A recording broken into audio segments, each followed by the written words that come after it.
Hey guys and gals, Never here from Drakewing Game, and Sylving Mountain Sword of the Gaming Dragon. Today I'm coming back at you with a Let's Play episode of Sylving Reforged. So yeah, let's go ahead and jump right back into it, shall we? Alarm chain, you were up, and let's go! Soon enough, I'm met with familiar scenery. The field of yellow grain, the stone wall, the rotten fence. It's all here. This is where I last saw that fox guy. Who I know now wasn't just some guy in a costume. I was chasing after a real, walking, talking, clothes-wearing fox. If I had known this, I wouldn't have chased him. For all I know, he could have bit me when he had the chance. I guess I should be glad he didn't attack me back then. I've been through this way twice now, so I recognize the trees. This is around the spot I lost sight of him, so I must be close. Most of these trees are the same as the ones back home, but that one twisting in on itself with the purple leaves is something I've never seen before. Getting farther into the woods, I catch sight of a small stone trail leading off the main road. This has to be the way back to the cave. After a minute of maneuvering around brush and other overgrowth on the trail, I arrive back at the opening of the cave. A tree has partially destroyed the top of the entryway, prying apart the stonework and crumbling what's left of the pillars. I can see why the big werewolf said people don't go here. The entrance on my side is much less ominous compared to this one. I feel a bit scared to walk through it, but it's the only way back home that I know of. As I make my way through the tunnel, I realize how much more spacious this side is compared to my end. I can easily walk upright, which I didn't really notice when sprinting through it the first time. The air is still heavy and cold, so at least that hasn't changed. The tunnel opens out, and I feel a wave of relief as I see the big red tree. I've never been happier to see my old tree than I am now, but it's strange coming in from the side of the cave. I make a beeline through the clearing, passing the tree toward where the tunnel home should be, ignoring my backpack laying on the tree. But the tunnel isn't there. Where? How? I drop my sweater and shoes, pressing my hands against where the exit should be. Feeling around, there's just a solid wall. Was there a cave-in? I look around for any signs of collapse, but the wall looks like there never was a tunnel to begin with. I give a testing knock, hoping that maybe it's hollow, a false wall, but no dice. Another wave of panic starts to wash over me. I pound my fists against the stone, but nothing changes. Nothing budges. Let me out of here!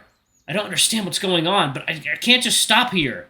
I keep pounding at the wall, shouting even louder, "Let me out!" But nothing changes. The wall stands firm. All that's changed is that now my hand is in pain from punching solid rock. I grab a heavy stone from the ground and hurl it at the wall with everything I've got. Hurrah! My yell echoes through the cave as is the heavy clonk of the rock hitting the wall. Nothing. There's nothing but an impassable rock wall. I'm so confused. Am I even in the right cave? I can obviously see that everything is how it's supposed to be. The tree, the lake, the vines hanging down. Everything is as it should be. This is my cave.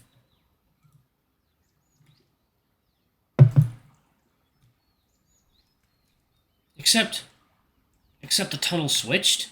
Why? How? If everything else is the same, why would the tunnel just disappear? My head is spinning. I'm too overwhelmed to make any sense of it all. Feeling lightheaded, I move back to the tree and sit against its trunk. I pull my knees to my chest, my body heavy with defeat. I stare off into the water, fighting off the waves of emotion that have been building up. The only thing I can think of is that if the tunnel switched places once, maybe they can switch again. Maybe. Maybe if I just wait, it's bound to go back to how it used to be.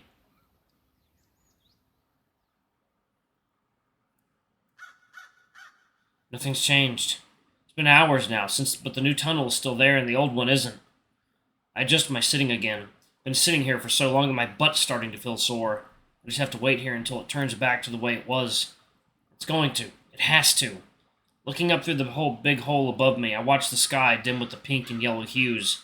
It can't be long before it gets dark. What should I do if the old tunnel doesn't come back soon? Should I keep waiting?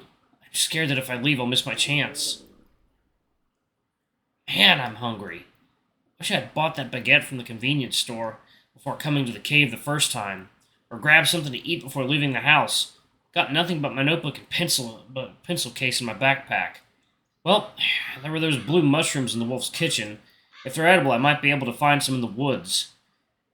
And the water is clear, so it should be safe for me to drink it.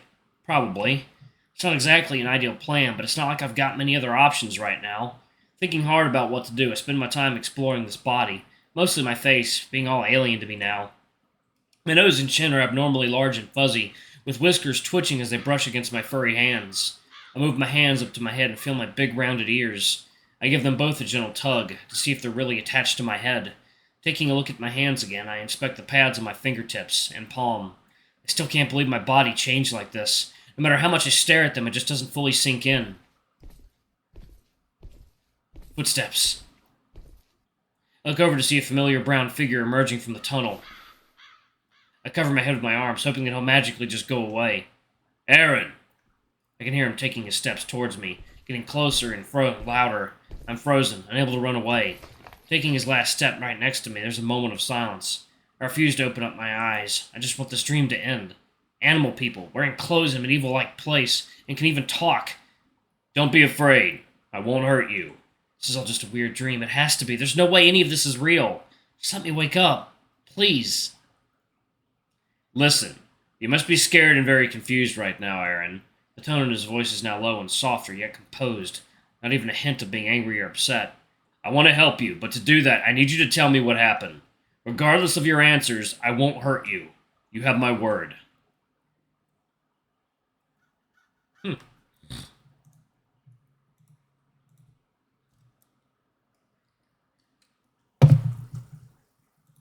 Hello, thumbnail. I slowly muster up the courage to look up to see him, standing next to me under the tree.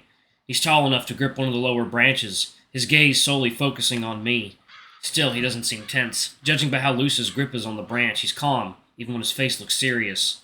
If it's too much for you to speak, you can nod or shake your head. Do you understand? I clench my jaw, swallowing hard, as if that's some sort of response. Are you a Sylving, or perhaps an Udyr? Sylving? Udyr? I give him a worried look. I have no idea what he's talking about. It's all right. You don't have to answer. Can you at least tell me if you're from here? I take a deep breath and shake my head. Did you try to go back to where you came from? I nod. Through this cave? I stare at where my tunnel should be, longing for it to at last reappear, but it's still just a wall. I look back up at the wolf and nod. Did you see a fox here? Did you chase him? How does he know about the fox? Again, I feel like the wolf knows much more than he's letting on. Still, I did chase after him when he stole my phone, and right now seems like the worst time to avoid his question. I nod.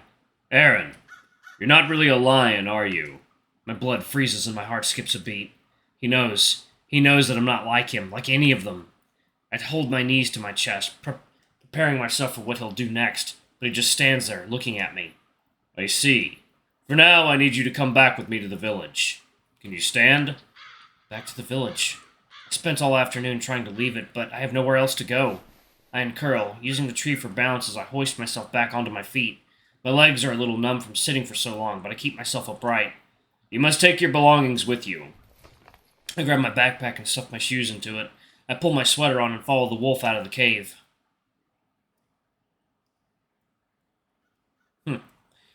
After walking in silence for some distance, I look up at the wolf. He's a couple of steps ahead of me, but he's maintaining a slow pace to match mine. When I see him glance back at me, my eyes snap straight down and focus entirely on the road. After a while, I find the courage to look back at him. I can see he's carrying a sword strapped to his back. I didn't even notice it earlier. It's enormous, yet it seems to suit his size. My gaze trails lower, locking onto his big tail. It sways in a smooth rhythm, in sync with his stride, swinging left and right. Left and right. Left? Right? Ask me. What? You're a stranger in this world. You have questions. I'll answer the best I can, but you need to understand that I don't know everything. Oh. He's right. I have a million questions. Do you know what happened to me? When it comes to how you got here, I have an idea. But for your body, I don't know. So when you found me, I didn't look different to you? No. All I saw was you, a lion, passed out on the side of the road. I was told that a Sylving came out of the forest. I went out to look for it to make sure it wouldn't be a threat. But I found you. Your clothing was strange, and there were those odd things next to your feet.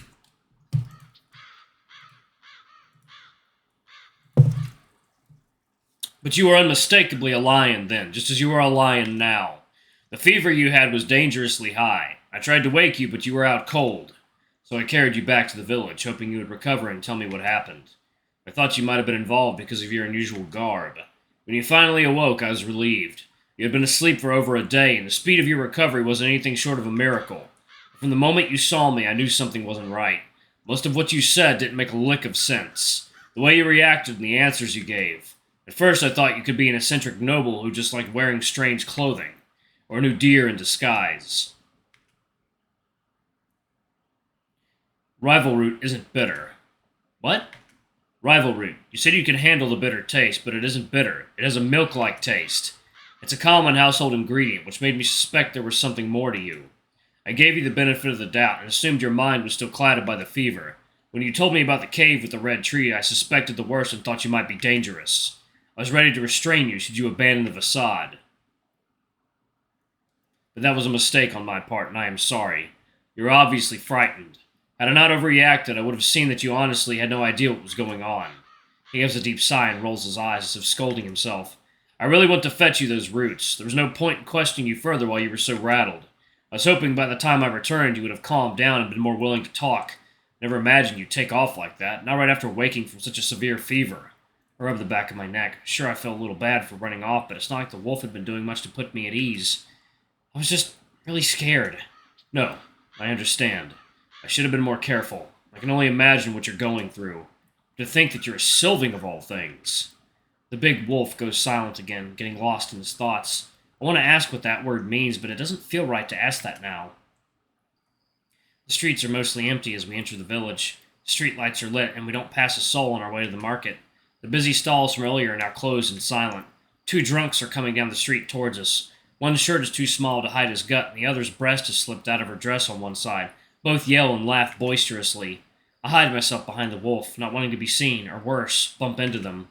Reaching the house, I wait next to him as he unlocks the door. Alright, y'all. I'm actually going to pause it right there. Thank y'all so much for watching. Don't forget to like, comment, subscribe, ring that notification bell, and check out our Patreon if you can. It always helps. Anyway, I love you all, and I'll see y'all in the next video. Bye-bye!